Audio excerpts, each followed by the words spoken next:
As some of you might be aware, I myself I was born and brought up in a Muslim family. By the time I got to the teenage years, I was a Muslim who didn't really believe in God. A Muslim who had basically rejected the very fundamentals of Islam. But Muslim by name. We would go to the masjid because our father would drag us to the masjid. We would run away during Taraweeh prayers while the Imam's praying for an hour down on London Road. And then back before the last witr. And when Dad asks, where have you been? Oh, I was in the back row, I had to make wudu, and then I got to the back row. We had no interest whatsoever with Islam. No interest in Islam at all. Until a period came, I was studying, where I came home from school one day and I saw a small booklet on the floor. I opened the door and there's a small booklet. And the booklet is called, Do You Know This Book? So I thought that's a strange title. How can I know the book before I've even read it? And it had no indication that it was something to do with religion. So I picked up this book. If I'd have known that it was related to religion, I would have ignored it straight away. But I picked up this book. And in this book, and remember this is well before Peace TV and Zakir Naik and all of these things, where we didn't really have any knowledge of science in the Quran.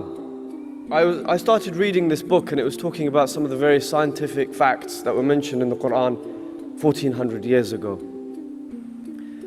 It talked about how the earth went around the sun. It talked about embryology, the different stages of a fetus. It talked about the water cycle. It talked about mountains being pegs holding down the earth's crust. It talked about the universe expanding as time goes on. So being into science, I was quite amazed by this. The book explained that Muhammad sallallahu alaihi wasallam could not read nor write.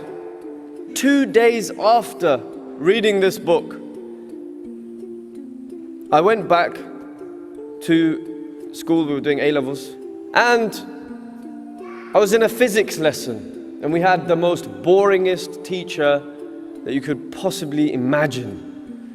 He was a very intelligent guy, extremely intelligent. He was doing some research and he was doing cutting-edge research, so that he knew things that nobody else in the world knew about physics, because he was the one discovering some of these things. And obviously that made him a little bit arrogant.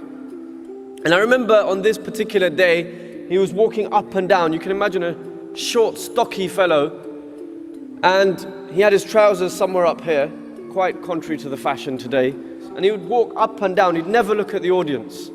And he would play with his braces. And on that particular day, he said, he was talking about something or other, I wasn't really paying attention, until he said that the universe is expanding.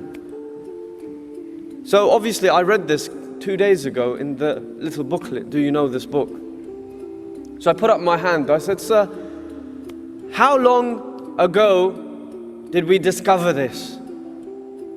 How long ago did we discover this?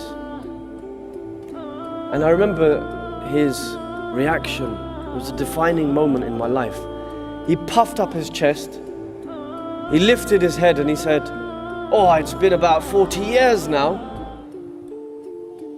40 years. But this was mentioned in the Quran 1400 years ago. I was flabbergasted. I went home, and in this small booklet, it referred to another book. It said, please refer to a book called The Bible, the Quran and Science by Dr. Morris Bucay. Many of you have probably heard of this book. So I looked for the nearest religious person. Where can I get this book? And I found my mum. So I said, Mum, where can I find this book? The Bible, the Quran.